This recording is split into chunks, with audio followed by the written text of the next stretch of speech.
Coming up on the Yearbooking Report, how to get things started this new school year, plus some great ideas on organizing your staff leadership, and a chance to win with our fun trivia question. So, let's get started.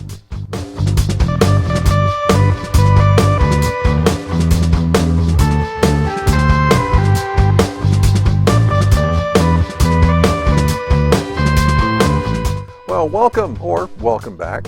The excitement of a new school year is unlike anything else out there, even with the crazy couple of years that we've all had to deal with, right?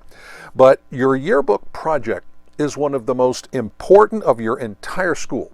The question should be, what should we be doing right here at the beginning of the new year? Well, first off, take pictures, and we mean a ton of photos, not just a few. In fact, let's make this a goal.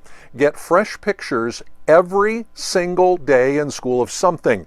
Could be candids, could be activities, sports, classes, whatever that might be.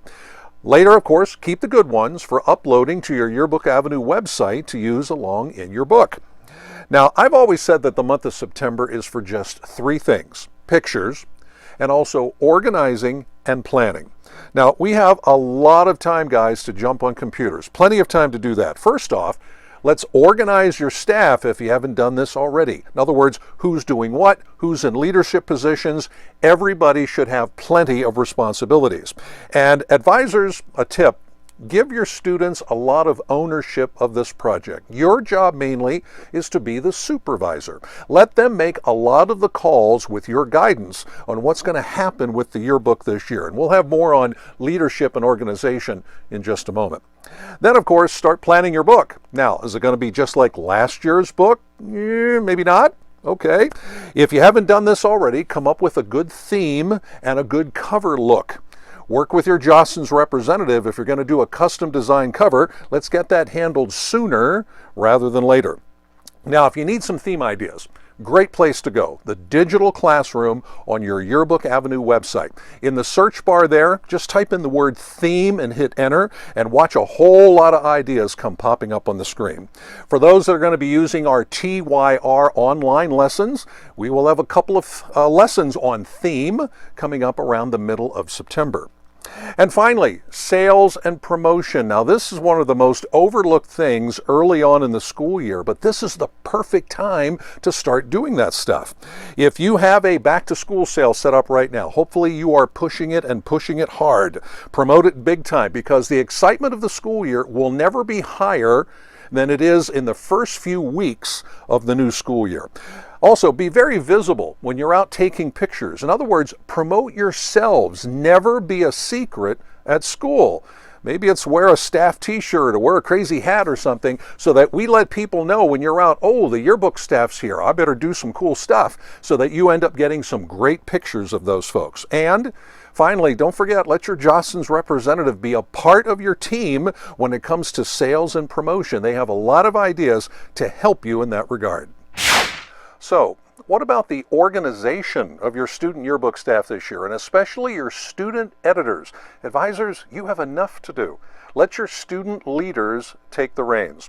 Recently, we talked with Sarah Nichols, one of the top yearbook advisors anywhere, and the president of the Journalism Education Association. She gave us some great ideas and advice for any effort. I think if we want students to really thrive, we want to put them in positions of decision making, and give them autonomy and empower them to plan and envision and create and develop and decide things. And so that's how they learn best. That's how they get the most experience, right? To craft a plan and then maybe fail a few times or have a few bumps along the way, but ultimately succeed in creating something they're proud of. Not something that someone else has told them they need to make or a way to do things, but the figuring out, the true learning is in the figuring out, right? So at the end, yeah, we have this incredible piece of history, right? We have this really valuable thing. It's such a utility, like the service involved in creating a yearbook for our school. It's so valuable for forever. but the experience for the learner is in the making of the book, and it's not the actual like making the spread, it's the decision making that leads to the making of the spread. So I really care about my students learning, and I want them to be able to problem solve, and I want them to grapple with like, well, should I do it this way, or what happens if I try this, or oh, I wonder if I did this. And so that's the best way they learn, and that's the best way they stay engaged, and that's the best way they kind of grow individually and, you know, in their teams or in their staffs. It's a little different every year, partly because the students change, you know, to some degree every year, and their strengths or their personalities or their skills are different, you know, different group of kids. But also I invite those returning leaders to help share with me what they envision and what changes we should make. And, you know, is there a job that we don't have, you know, a task that needs to be done, or a role that we want someone to play that we didn't have in our structure last year, you know. So we do make those revisions as we reflect on our practice. But in general, you know, it's a student-led publication, so editors-in-chief at the top, and more than one. I don't believe in having just one editor-in-chief. I think it's too massive of a responsibility, and it kind of, you know, I want to set kids up for success, and they're really busy. They have AP classes, they have jobs, they have sports, they have other things that matter to them, and I really value that as a high school experience. I think that the more well-rounded and, you know, versatile and involved and engaged they can be as teenagers while they get this high school experience, like I want that. I don't want a kid who only participates in our program. So by having a couple editors-in-chief, then they can kind of support each other at different times, or kind of, you know, balance that out and maintain like a healthy life balance. But we have editors-in-chief at the top. In many years, I also have a managing editor. That's a really like deadline-driven organizational position. We have, you know, leaders or editors in copy and photo and design in most years. Some years those roles are assumed only by the EICs, but some years I have, you know, it kind of just depends on kids' skill sets. But we have, you know, social media editors, business managers, you know, dealing with the marketing and sales and tracking all of the financial side of the yearbook, which is so valuable for them to learn that in addition to their roles as journalists. And then sports editors, the student life editors, clubs editors, portrait editors, you know, things like that. This year we added a director of brand management.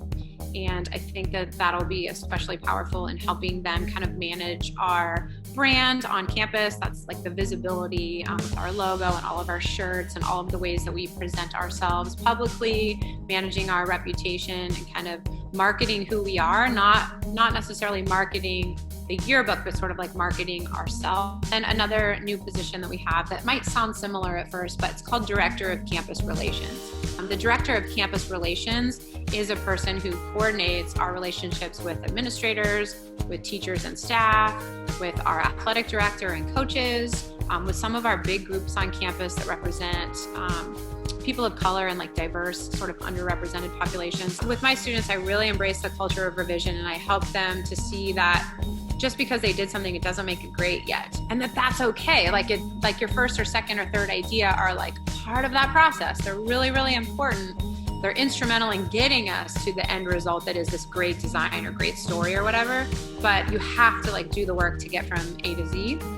So embracing that culture of revision and working together. So if my students are making something in these next couple weeks, that's going to lead us to their next version and their next one, and that's probably the one that our readers will see in the yearbook.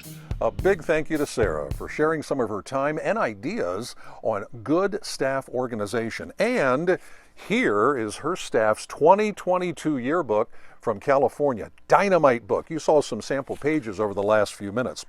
If you're looking to improve, up your game, be sure to contact your Johnson's representative. Ask them to show you some examples of top yearbooks from across the country. Get some great ideas and inspiration. But you only saw a small portion there. To hear the entire hour-long interview with Sarah Nichols with a lot more great advice for any yearbook advisor and staff, all facets of yearbooking, check out our podcast at the address shown on the screen. And be sure to follow our Yearbooking Report podcast so you never miss an episode.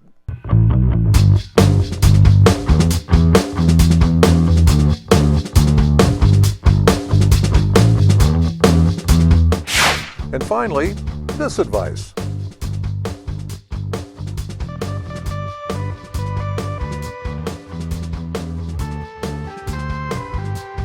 For any students watching, guys, life is all about choices, good or great. You pick. And with your new yearbooking effort this year, we hope you choose great. Thanks again for watching.